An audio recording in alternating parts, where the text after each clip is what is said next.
one piece of advice to church leaders, what would it be regarding overcoming that stigma and having that fear or overcoming that challenge? What's the one piece of advice you could give a church? Fall in love with your audience. Know who your audience is. Know what their needs, concerns, and goals are. You want to become a solution to the need and concern, or a path to a goal. And that's what we're all about. We want to make sure that the church becomes known for a solution to the needs or concerns of their community, their reach area, or a path to a goal. So we need to figure out, how do we say their name, speak their pain, and then solutions proclaim. And in that order. So if we can say their name and we know what their main pain point is, you'll get their attention by saying their name. They'll look up. And then if you speak a pain, oh, that's what I'm looking for. And then you wait, and then you'll listen to the solution. Where oftentimes the church is just blurting out solutions and we haven't gotten anyone's attention. So all communication is failing. All right. Hey, friends, welcome back to the BoxCast podcast. My name is Gary. I'm your community manager here, and it's an amazing time to have you back.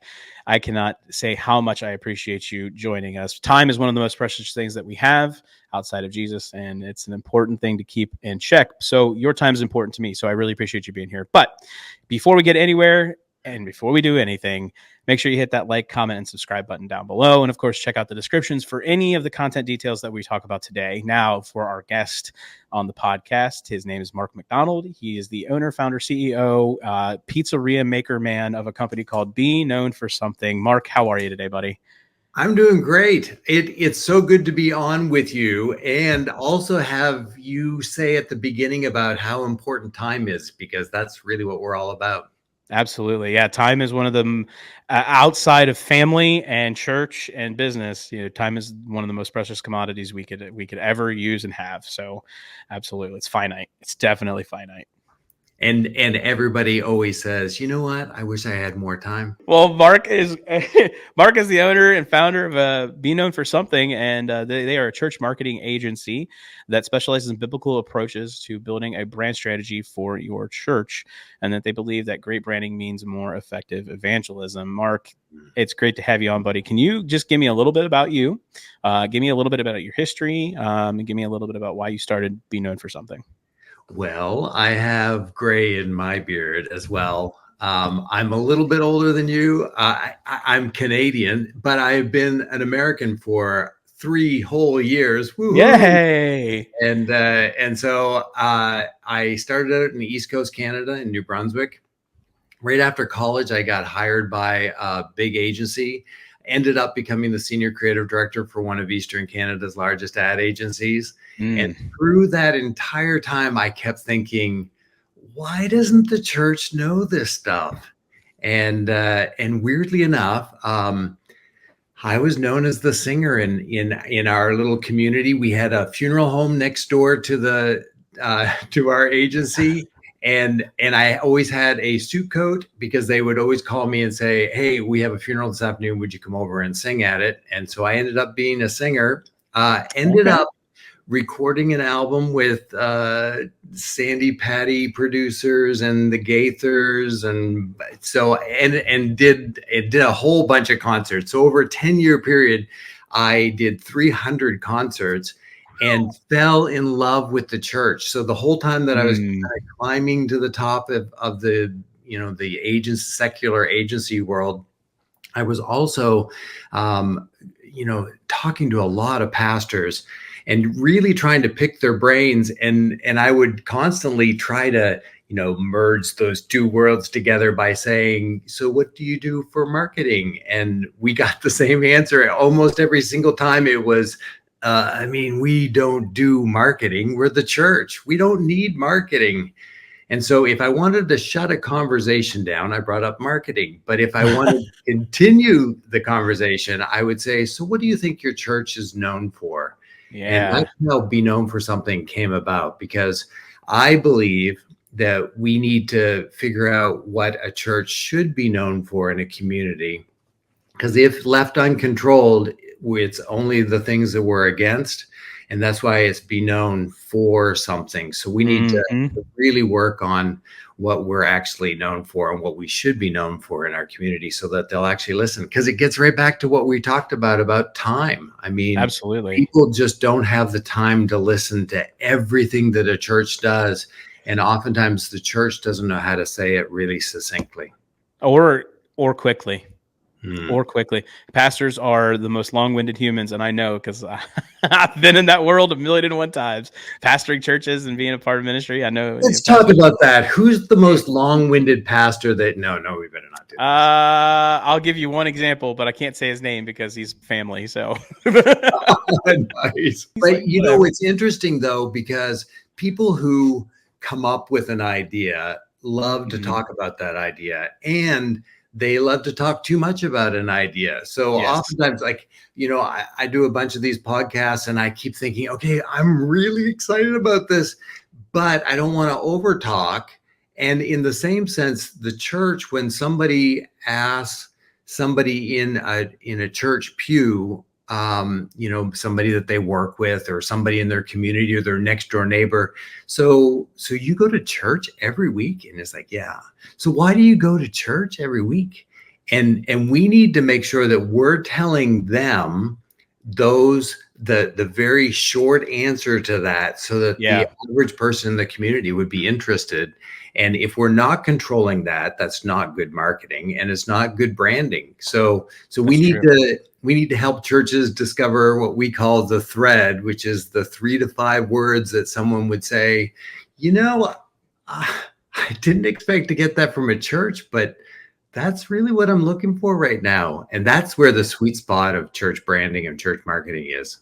Absolutely. So we talked about a lot of good things in our pre-call, and some of those things I want to talk about is because you made mention about it, and the key thing is, like, when you talk about passionate, being passionate about an idea and then talking about that idea, this is one of those areas for me, for the church, that I've actually become more intense about with even my own church. Like, it's about being a community within your community. It's about facilitating your community and not worrying about being the Bethels or the Hillsongs or, the Belonging Co. company churches. It's not about being those places. It's about being Trinity Assembly in Columbus, Ohio, right? Or Central Baptist in Greensboro, North Carolina. So the thing that I have for you in this question is, Mark, you made mention about asking people, what are they known for in their community? What were some of the responses you got that kind of, because you were doing that as it was kicking off, be known for something. What were some of the responses you got? It's interesting how many times I get to travel. I work with churches all across the country, and I really do practice what I preach. I want people to listen for the sake of the gospel, because we're not only called to tell people about the gospel, but we're the hardest part today is that we have 3 things kind of going against us. I mean, there's a lot of noise. Absolutely. What I've noticed, and especially during COVID, people just put in their earphones, they sit down on a flight, and they're not even thinking about engaging at all with the person next to them, other than to say, excuse me, while they move past you. But when I'm traveling and I'm talking to a lot of people, I'm constantly praying, God, just open the door, just a little crack, so that I'll be able to engage with somebody about Christ. And oftentimes I find that that the noise of the world is drowning out the church message. Yeah. And then number 2 is, I mean, the crazy thing is that their attention spans are so short. Back in the day when I started out in the big agency business, we always talked about the elevator pitch. Like, here, you have to know your elevator pitch. Well, the reason why it was called the elevator pitch was because the average person got into an elevator with somebody. The average elevator ride in America was 30 seconds long. So in 30 seconds, you need to be able to tell somebody what you did enough before the doors open for them to say, that's interesting. Do you have a card? And then you give them a business card. Well, that's gotten even shorter and shorter. Like, when we're talking about websites, I mean, It's just a fraction of a second when someone arrives on a person's URL or a church's URL. And before they go, this isn't the place for me, within 3 seconds, they've decided whether they're going to click at all. But the average person is only, clicking around maybe 3 times and spending about 10 seconds on each page. So it's still the 30 seconds, but it's broken up over 3 different areas of your website. So all of that stuff, like your attention span, our phones just constantly bombard us with all the noise, but it's also helped us get to a point where our attention spans are extremely low. And then the third part is that the perception. So the moment somebody thinks you're a Christian or a Christian message, the average person in your community could care less about anything that you want to say, just because of the perception.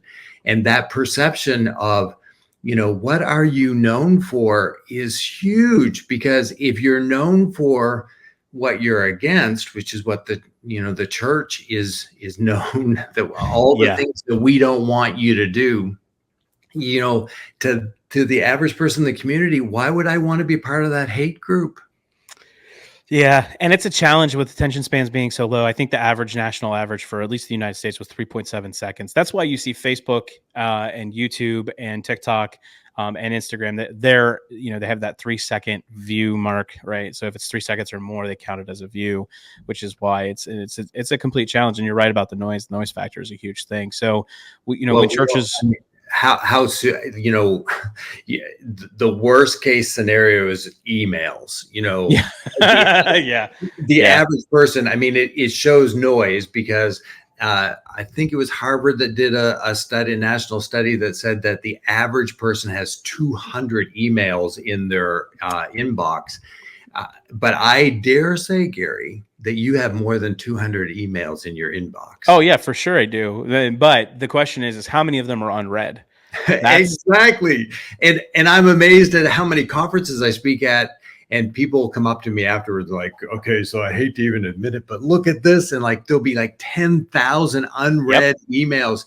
Gary, should we have a come to Jesus moment right now? And let's go. Let's open up your phone, and I want to see how many? 259.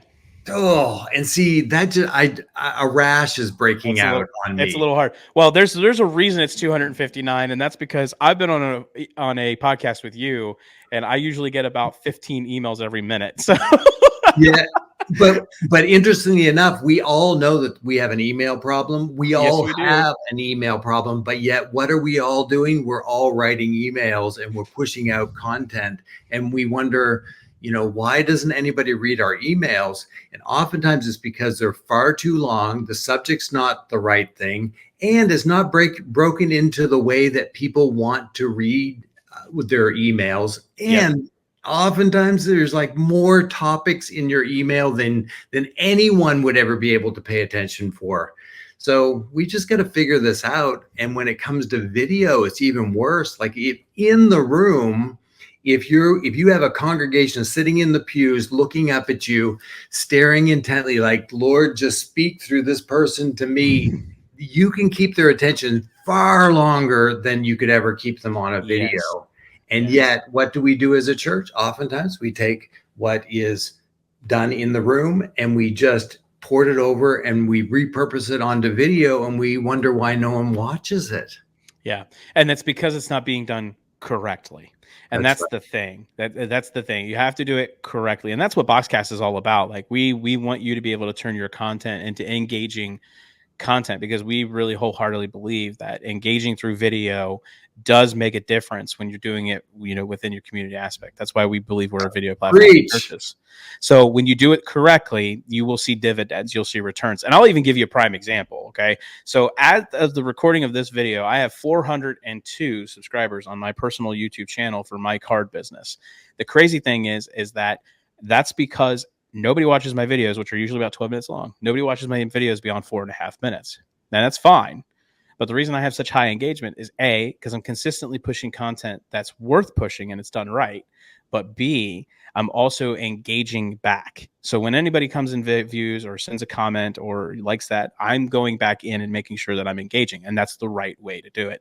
Having the right content with the engagement behind it. And I believe wholeheartedly, even with my church, that, there has to be a point where you become a focus for your community, in your community. And that's where you come in, because you have to be known for something in your community. So that leads me to my next question for you, which is going to help kind of push some of this home for us, is that we see churches are now having to take all of these things, that we call media or production, or we call marketing, or we call branding, or we call SEO, websites. We take all of these things, and the biggest thing that churches think about are time, ability, and of course the number one, cost, right?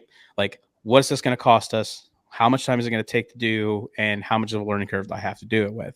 So as I've noticed in, church cultures that, these things are shaping directions of churches, I'm going to ask you this question.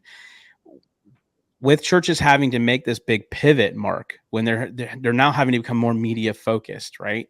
And they're having to have a focused perspective on that. So usually when it comes to branding and marketing, what are some of the things that you're seeing with your clients that are the challenges as they're facing when doing that? Yeah, oftentimes, if you don't have the controls in place, what we call the fences, those brand fences, what you want to be known for, then you'll end up over communicating. And the more you communicate, the more you're driving people towards half listening, because we've all learned how to half listen. Anyone who's listening to this right now, if you're actually not working on something else, I almost feel like I need to reward you somehow. So we can't even watch a Hollywood movie on our TVs anymore without a second screen in our hands. I mean, that's true. Yeah, very true. We're all half listening, and it's because of noise, because we have so much stuff bombarding us. It's like, that's not interesting to me, so I'll pay attention to this because it is interesting to me. And the hard part of all of this, you bring up cost. I mean, the cost of doing the right content is editing. And so most times, yeah. I mean, we've just got to figure out, how do we do it as short as possible and get their attention first and then give them the details. Where, I get to do mystery visits across the country. I get to sit, churches pay me to go to church, and I go and I sit in the pew, and I oftentimes hear announcement time, and I'm always hearing back from everybody, no one listens to our announcements. Well, if you give too many details in your announcements, people won't listen to them. Instead, you need to get their attention first and then give some details, and very few details. Instead, drive them towards the trusted source for all the details, which should be your website. So you've got to make sure that the whole system works. But if you allow everyone to do what's right in their own eyes, we can read the Old Testament and know that's not going to work out well. That's the truth. That's the truth, the man. thing is that we oftentimes have all of these ministers and ministry leaders in our church who just decide, I want to communicate this, and it's left unsecured. Yeah, and so absolutely. All of these messages and all of this noise is being pushed out. It's kind of like the beginning, of I don't know whether you've ever been to a musical or a stage production or a big orchestra, and at the very beginning when everyone's tuning and it's just this dissonant, all this stuff. Well, yeah, you kind of notice it at the beginning, but then you just tune it all out. And that's where the church is today. Everyone's tuning their orchestra instrument. They want to talk about kids. They want to talk about students. They want to talk about all of this stuff. And the problem is that it's become a dissonant mess that everyone has just totally started to ignore or half listen at best. Yeah. And it's a systemic issue, though. That's the problem. It's a systemic issue. And so we need to start calming things down, calming messaging, so that you'll actually say less and people will listen more. And that's where the sweet spot is what do you need to talk about? And you need to talk about that one thing that your church should be known for, so that most people will identify the thread. They'll respond to the thread by saying, that's why I come to this church, Do they know all the details of all the ministries and all the events? No, because there's like, I'll talk to a senior pastor, he doesn't even know it. And he's close to the messaging. So the people who are further away from the messaging are less interested in all that messaging. They just need to be able to find it when they want to find it. So you attract them through a thread. And once you have their attention, then you give them a few details, or at least send them to your website so they can find everything else.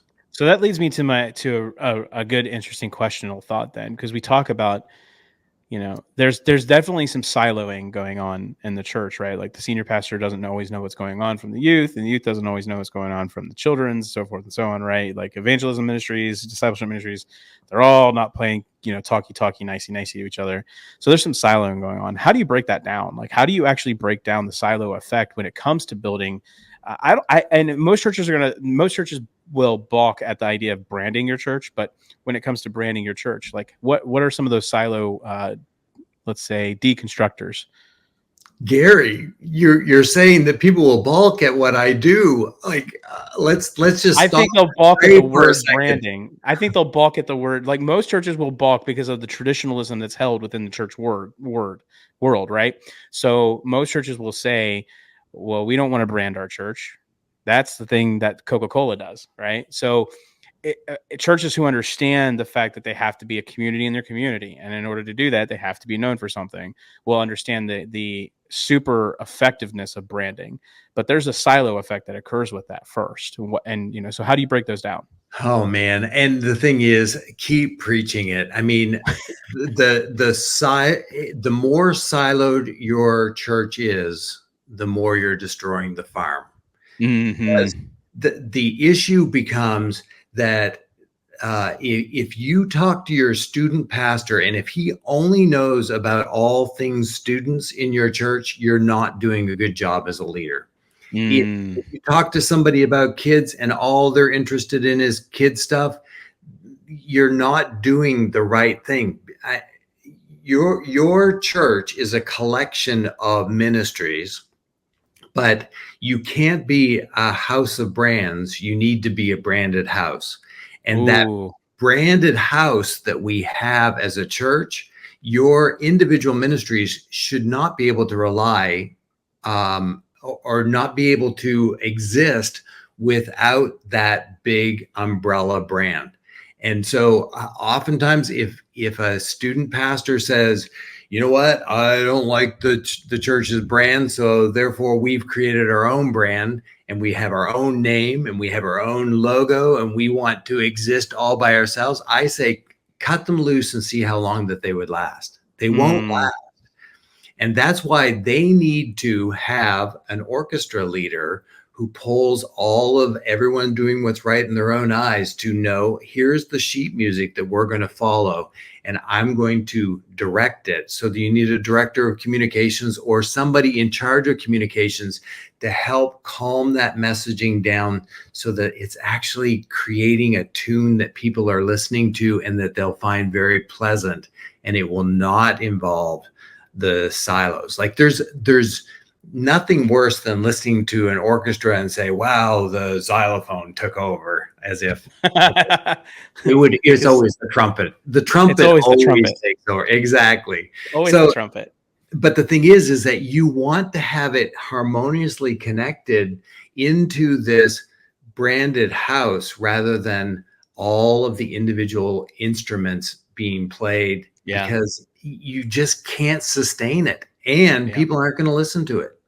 And that's a good point. That's a really good point. So let me ask you, as we go into a little bit more deeper here with when we talk about, we've got our house in order, we got a branded house, we're all communicating, because it is about leadership. Like it does come from the top down. So your leaders have to be bought into the concepts, and they also have to be willing to work at the concept, right?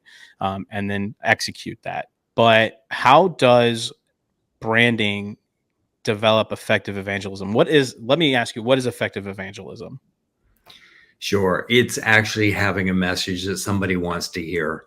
And then connecting to the scarlet thread of Jesus Christ. So, the books of the Bible from Genesis to Revelation, no matter how far you read into any book, all the chapters, all the verses, the stories, the parables, everything is connected to the scarlet thread, which is the gospel of Jesus Christ. And we need to figure out, how do we create a corporate thread, a church thread, that thread that calms all of our ministry messaging down, so that we create our thread that the people want, and then it quickly connects to the scarlet thread. And I mean, Jesus did this extremely well. Yeah. It says that he walked a great distance from his disciples, sat down at a well, and as the woman approached him, the woman would never want to engage with him. And that's really where we're at now in our communities. Our communities don't want to engage with us as a church. So what did Jesus, say to the woman? I mean, he could have talked to her about all the spiritual things, because he knew all the spiritual things that were wrong and right with her. But instead, he starts talking to her about water, because that's what she was there for.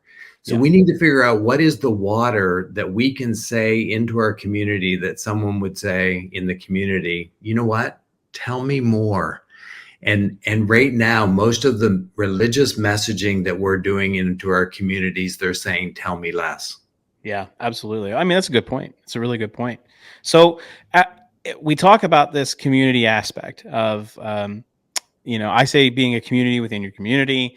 You talk about being known for something and having a thread that follows the line. And then we go into that. But in practicality, there's some major challenges that the church faces with this, like, outside of budget. So, I mean, if we put money to the side, like we take the budget, we put it to the side. When it comes to properly marketing themselves, what is like one of the single biggest challenges you see churches face and actually doing this and implementing it?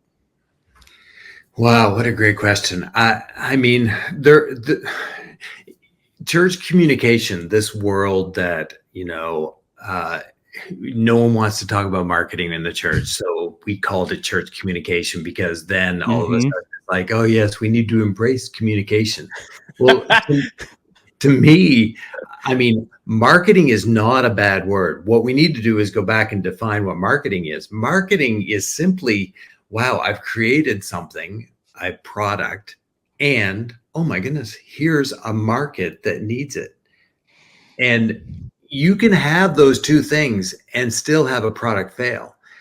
But you need to be able to take your product to the marketplace and have them accepted. And the way that we do that is, we need to know what the needs, concerns, and goals are of the market. And then when we start talking about church marketing or church communication, for those people who go, I don't do marketing in the church. Well, the thing is that we need to figure out, we have the best product ever, capital P, Jesus Christ, the gospel, right, the evangelism message that, we know this market, the world needs Jesus. And Absolutely. So the distribution method is oftentimes the church. And so we need to figure out, how do we take that product to market and have them actually accept it and understand it to a point where they will actually pay attention. And Jesus didn't stop when he said, hey, you want some water?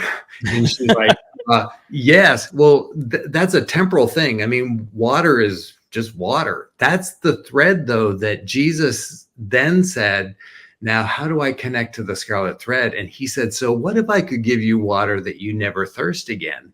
Yes. And then that's where it's like, oh, really? Yeah, is there such a thing? Right. He's meeting a need at that point. And by meeting a need, it's the same concept for us in the church. You jumped right into my next question immediately. So that was good. That was perfect. Which is, why do you think churches are fearful of using the word marketing? Because they're buying into a worldview, or they're buying into like the worldview itself, and how's that hindering, the whole effective evangelism thing? But it's meeting a need, right? Like if you look at YouTube, for example, and I'll give you the same concept, because you're spitting my language at this point, right? Like you and I are talking on the same threads here. If you look at YouTube, the top search thing in YouTube is how to. Those first two words are how to. That's helping someone. They say if you want to build a strong following on YouTube, you got to do one of three things. One is you got to provide funny content. You either need to provide content that is engaging and entertaining, right? Or you need to provide helpful content by helping someone, or you need to provide content that's instructional, right? Something that's more tutorial based. And so by providing those things, you're actually going to be able to supply a need, because 67% of people look up the words how to on YouTube. It's a primary factor that people want help. And so by doing that, I can see the thread being built very easily, because that's what Jesus did. You know, he helped her at that point. He met a need. What you just said. So anybody who's listening to this, that's called keyword research. So you need to figure out what is our thread, and then what would someone be looking for if we're going to be known for this. And those keywords have to be, you've got to figure out in your community or worldwide what are people going to Google and searching for in that realm. And oftentimes it's not going to be a spiritual thing. Oftentimes it's not going to be the message that you think it should be, but you need to make sure that you become known for the answers to those things. In fact, if you just go to google.com and you put something in there, a key phrase or a key word, and then you get to the results page and you scroll down just a little bit, it'll say people who are looking for this were asking these questions, and then there's like 3 or 4 questions that are there.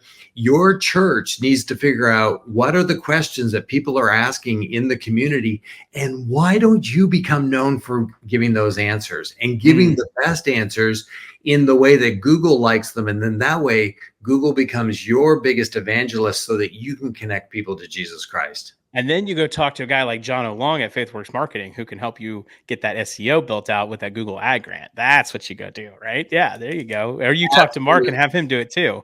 Yeah, I like this. In fact, so we just dabble a little bit, because we want to connect the brand to really good SEO principles. The people who do it, like, that you're talking about, I mean, they do it so much deeper than us. We've just broken it down into 5 major steps that you need to be doing. If you're going to be known for something, you need to know what your keywords, key phrases are, long tail keywords, and then use them. Like, I'm amazed at how many times a church will say, well, we're really about this. It's like, okay, let's look on your website to see how many times you use those words. And they go, Exactly. And that's what Google says when they're trying to figure out, who do we serve people to? And we're looking for people who actually use the keywords, key phrases that we want to be known for. See, that's the thing I see as a major challenge for the church, because you're nailing it. You're pretty much nailing, and in basic terms, for simple people like myself, we run a little simple here. Is churches are struggling. Like, one of the biggest challenges you're seeing churches face is finding the thing that they should be known for, and then developing the plan around that.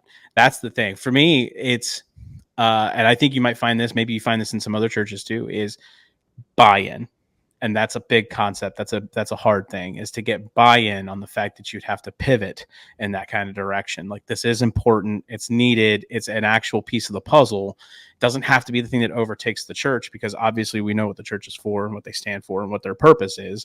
But if you can then utilize the tools necessary to make it a little more enhanced or a little more illuminated, then you can really set some things on fire in your community. So that brings me to a really cool thought question here for you. If you could give one piece of advice to church leaders, what would it be regarding overcoming that stigma and having that fear, or overcoming that challenge? What's the one piece of advice you could give a church? Fall in love with your audience. Know who your audience is. Know what their needs, concerns, and goals are. And then fall in love with them. And if you truly love somebody, and you know that they have a need, concern, or a goal, you want to become a solution to the need and concern, or a path to a goal. And that's what we're all about. We want to make sure that the church becomes known for a solution to the needs or concerns of their community, their reach area, or a path to a goal. So we need to figure out, how do we say their name, speak their pain, and then solutions to proclaim, and in that order. So if we can say their name and we know what their main pain point is, the felt need, the needs, concerns, and goals, then you'll get their attention. You'll get their attention by saying their name. They'll look up, and then if you speak a pain, then they're going to go, "Ooh, I'm interested." Go to any YouTube. I mean, you can see how a YouTube video does this all the time. Yeah. How we get captured into, "Oh yeah, that's for me. Oh my goodness. Oh, that's what I'm looking for." And then you wait, and then you'll listen to the solution, where oftentimes the church is just blurting out solutions and we haven't gotten anyone's attention. So all communication is failing. Oh, you need to write that in your next book, Mark. You need to put that in your next book. No, that one line. I'll send you this clip. You need to put that in your next book. That was the line right there. Absolutely. Well, that's awesome. I mean, you brought up the book. So if somebody is in a church right now and you think, okay, this is above my pay grade, there's probably a senior leader in your church who needs to know that we need to know what we're known for. And you can hire us, that's fine. But the absolute cheapest way is to buy the book, Be Known for Something. It became an Amazon bestseller in leadership, because as leaders, we need to know how to calm our language down to get people's attention so that we can then tell them solutions. For sure. For sure. We'll link that down in the bottom of our description below. So, and then that way, if anybody's looking for it, we'll also put your website down in there. Mark, it's been a pleasure having you. Let the people know where they can find you and how they can get a hold of you if they want to connect with you. Absolutely. So the easiest way is go to beknownforsomething.com, beknownforsomething.com. And if you just tack on /subscribe, you can fill out a form there. And I've written over 850 magazine articles, and all of those are on our website, and you can search through them. But we'll send you one every week if you just go to beknownforsomething.com /subscribe. And then if you select podcast on the underneath conference, what conference did you listen to? I'd love to send you a little mini poster of say their name, speak their pain, solutions to proclaim. But I'm going to throw in the 5 steps to better SEO so Google can become your biggest evangelist. Love it. Love it. We'll get a link and throw it in the description below if you want to connect with Mark and his team about how to take care of your church marketing needs. All right. Mark, thanks again, man, for coming on board with me here. It's been a great time. I've enjoyed it. Thank you. I've enjoyed it too. Excellent. Hey, listen, again, if you haven't liked, commented, or subscribed yet, you better do it now, because it's an important process to helping us produce better content to see what you like and how you can get your church to grow a little bit better, especially with BoxCast being a video platform for churches. All we really care about is helping you grow. And as always, happy streaming.